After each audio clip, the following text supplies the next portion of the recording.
नमस्ते दोस्तों। आप सभी का तहे दिल से मेरे YouTube चैनल पर स्वागत है। कहाँ तो तय था चरागा हर घर के लिए, दुष्यंत कुमार की यह सुप्रसिद्ध गजल।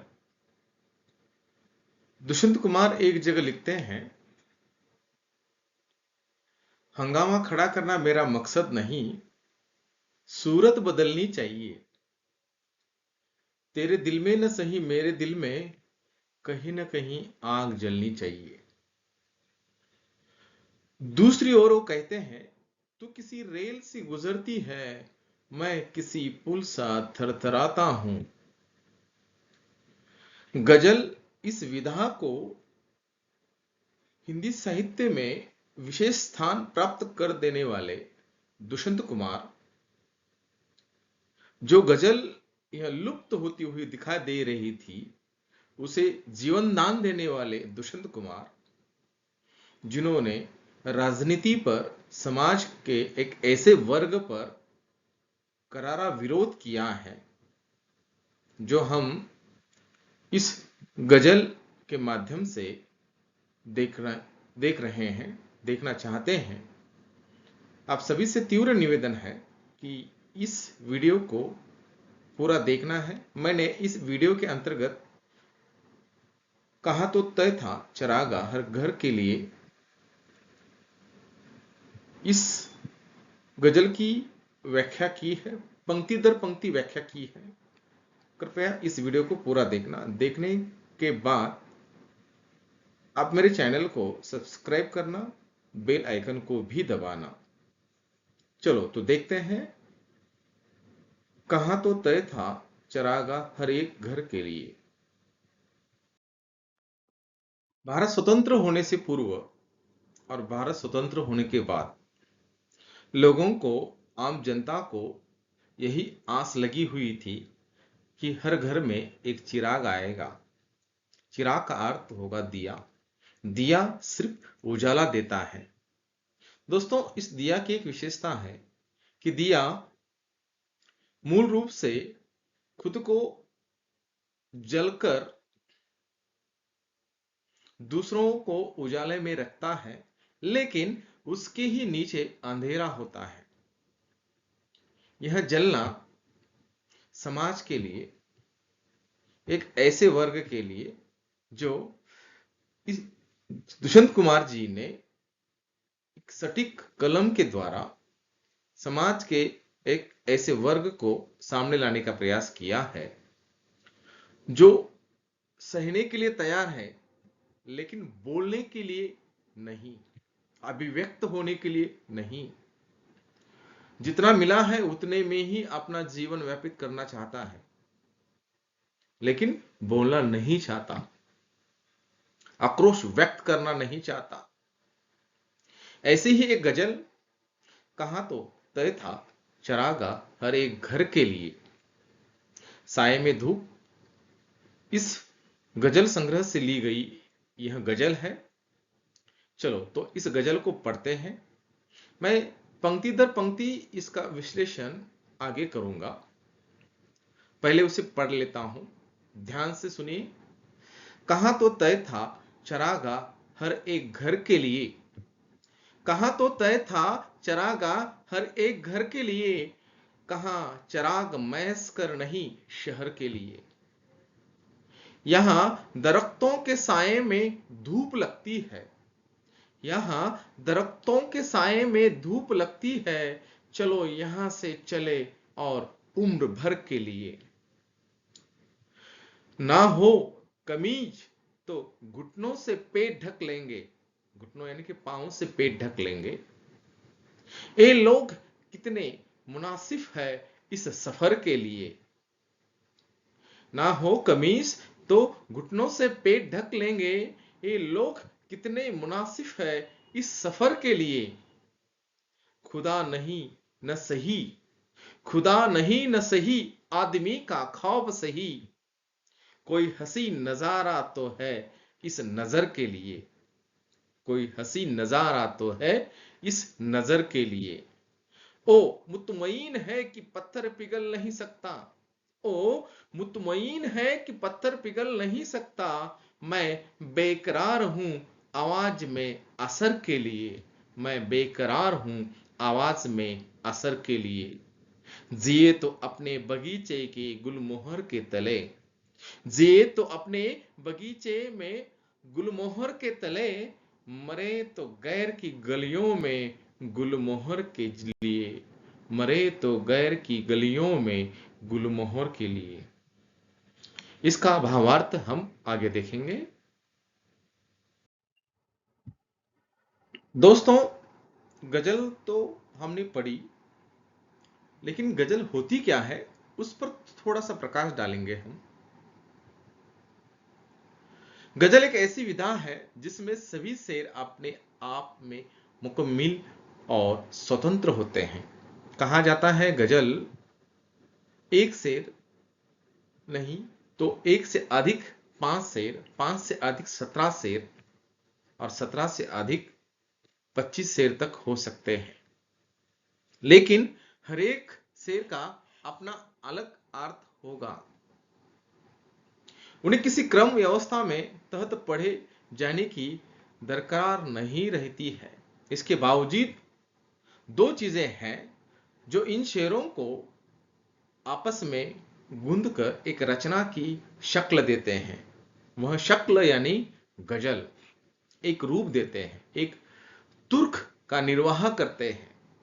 दो शब्दों में ऐसे शब्द जो एक समान प्रतीत होते हैं, जैसे कि आप देखेंगे यहां पहले शेर की दो पंक्तियां अलग अलग प्रकार से प्रस्तुत की गई थी। दूसरी पंक्ति में और पहली पंक्ति में एक तुक का निर्वाह किया गया होगा।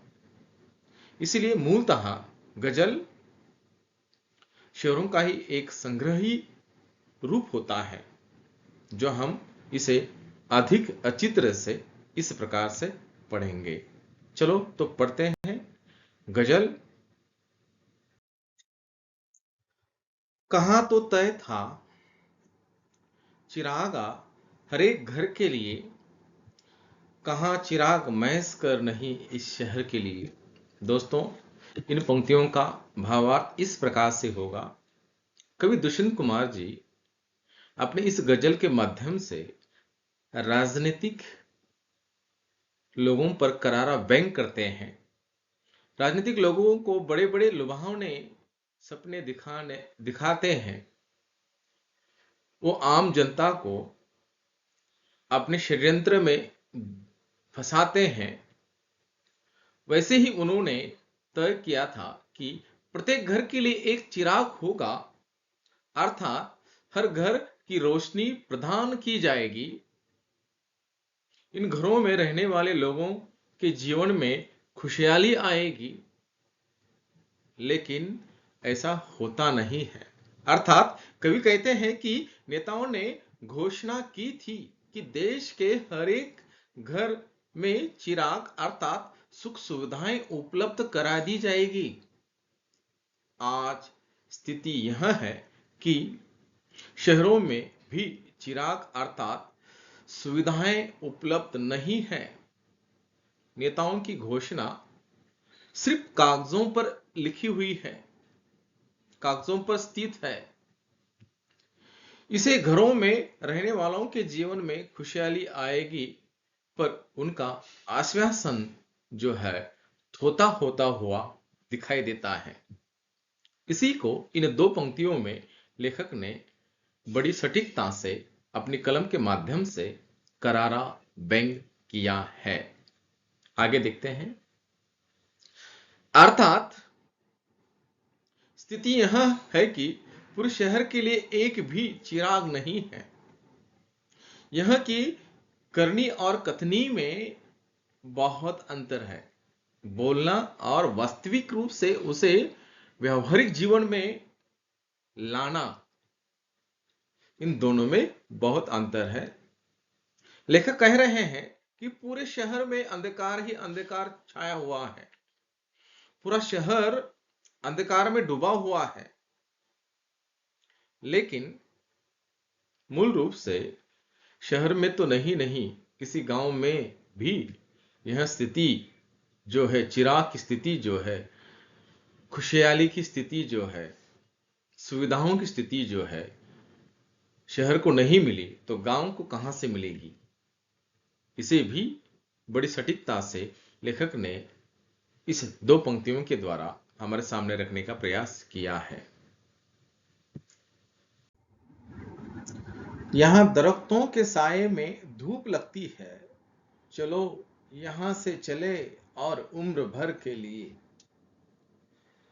वहां शब्दार्थ देखेंगे, उसके दो शब्द हैं। दरख्त का अर्थ होता है पेड़ तथा साये, साये का अर्थ होता है छांव। दोस्तों, इन दो पंक्तियों में लेखक ने पेड़ को प्रतीकात्मक बनाकर ऐसे एक वर्ग को जो समाज को सिर्फ आश्वासन देता है, कहता है कि मैं आपके देखभाल के प्रति, आपके सुख सुविधाओं के प्रति मैं जागृत हूं, मैं आपको वो जो चाहिए वो दे दूंगा, लेकिन वो देता नहीं है। उनके सभी आश्वासन जो है खोखले होते हैं। उपरोक्त पंक्तियों में कवि कहते हैं कि पेड़ों की छाया में भी हमें धूप लगने लगी है, जबकि पेड़ों की छाया में हमें छांव अर्थात ठंडक मिलनी चाहिए थी, लेकिन वास्तविक वो नहीं मिलती है। कहने का भाव यह है कि राजनेताओं को हमने अपने लोक कल्याण, सुख, सुरक्षा, विकास के लिए चुना था। आज वही हमारा शोषण कर रहे हैं। भ्रष्टाचार में वह मूलतः केंद्र बिंदु बने हुए हैं। ऐसे समाज में जीना बहुत मुश्किल हो गया है।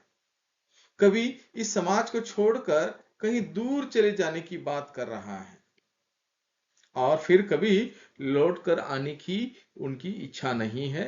उन दोबारा यहां नहीं आना चाहते हैं। साथ ही वे समाज के अन्य लोगों से भी ऐसे समाज को छोड़ने के लिए वह आह्वान कर रहे हैं, बोल रहे हैं। चलो आगे देखते हैं आगे की पंक्तियां। ना हो कमीज तो पांव से पेट ढक लेंगे, ना हो कमीज तो पांव से पेट ढक लेंगे, ये लोग कितने मुनासिफ है इस सफर के लिए। मुनासिफ का अर्थ होता है उचित, वाजिब, ठीक, योग्य या काबिल। उपरोक्त पंक्तियों में कवि समाज में उन लोगों पर कटाक्ष कर रहे हैं जो हर परिस्थिति में जीने की आदी होते हैं। उनके आसपास क्या हो रहा है उनसे उनका कोई मतलब नहीं है। इस बात से उन्हें कोई फर्क नहीं पड़ता। वे अभाव में ही आराम से अपना जीवन बिताएंगे। कवि कहते हैं कि अभाव में जीवन जीने के आदि इन लोगों के पास यदि पहनने को कमीज अर्थात कपड़ा भी नहीं है तो ही अपने पांव से वह मोड़कर अपना पेट ढक लेंगे, मगर शासन वर्ग के खिलाफ आवाज कभी नहीं उठाएंगे, अभिव्यक्ति का माध्यम कभी नहीं बोलेंगे। ऐसे लोगों को, भ्रष्ट शासन वर्ग को यही चाहिए, ऐसे ही लोग चाहिए, क्योंकि उनका विरोध न करने वाले हो, उनके प्रति नाराजगी व्यक्त करने न करने वाले हो। इसीलिए इसी को ध्यान में रखते हुए लेखक अपनी नाराजगी जो है इन दो पंक्तियों में करते हैं। आगे देखते हैं पंक्तियों का अर्थ।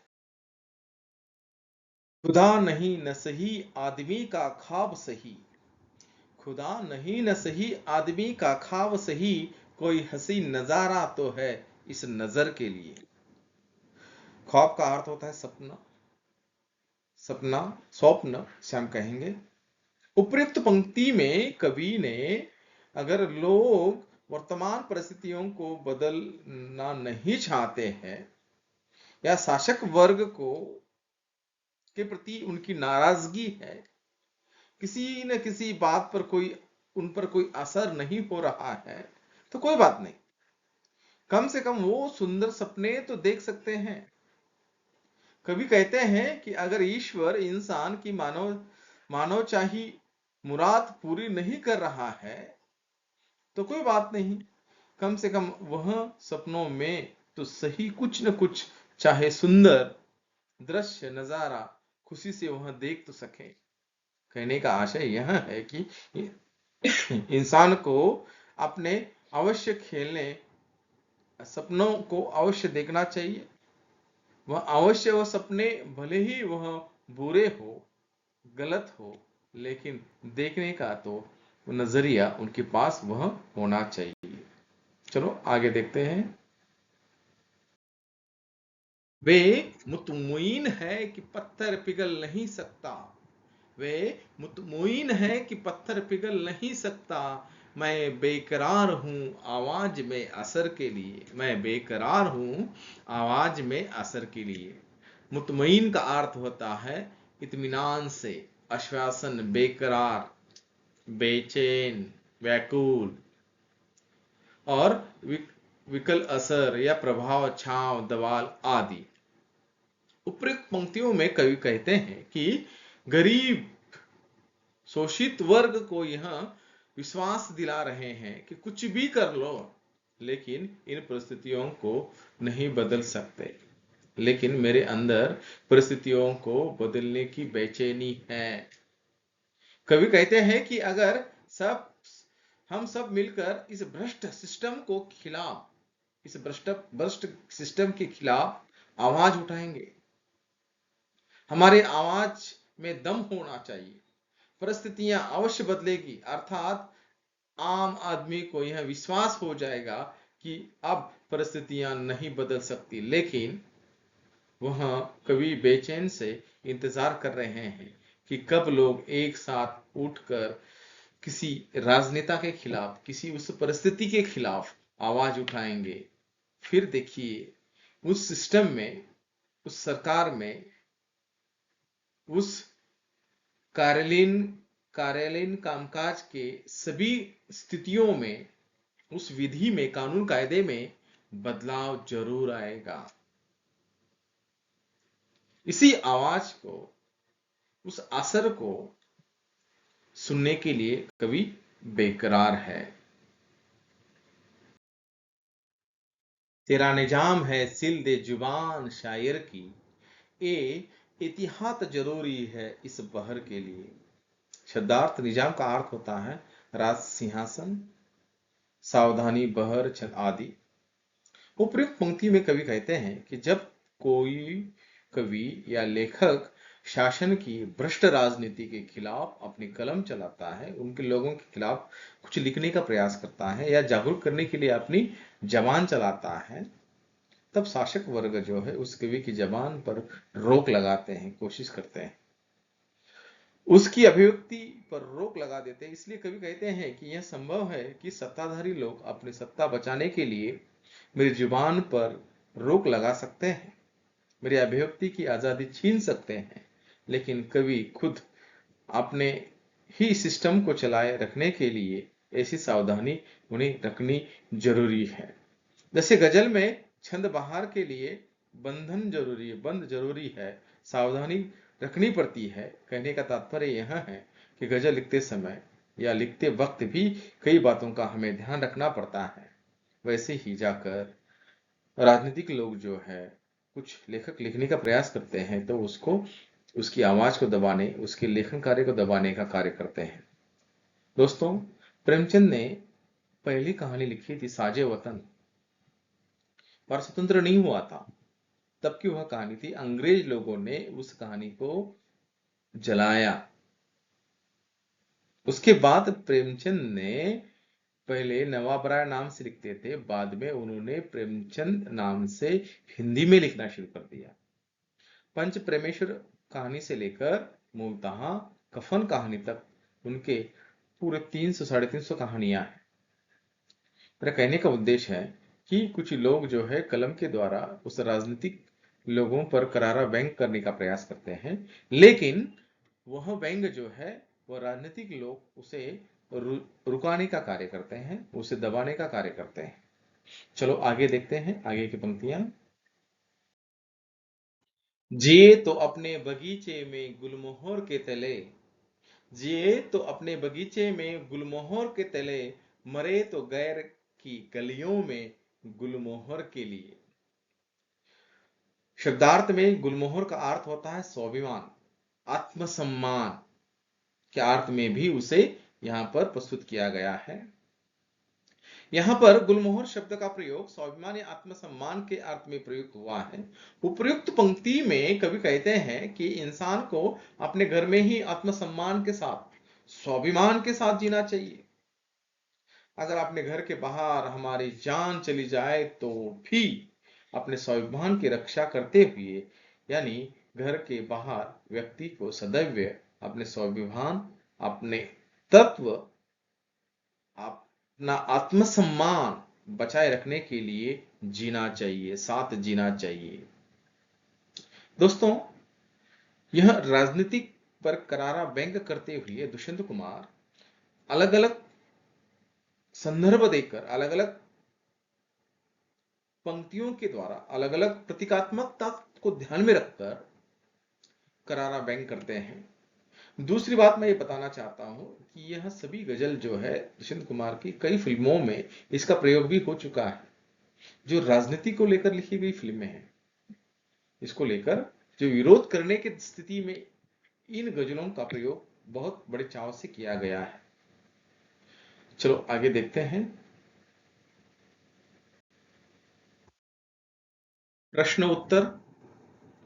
गजल तो हमने पढ़ी, उसका भावार्थ भी हमने देखा, उसका विश्लेषण भी हमने किया। अब बारी आती है प्रश्न उत्तरों की।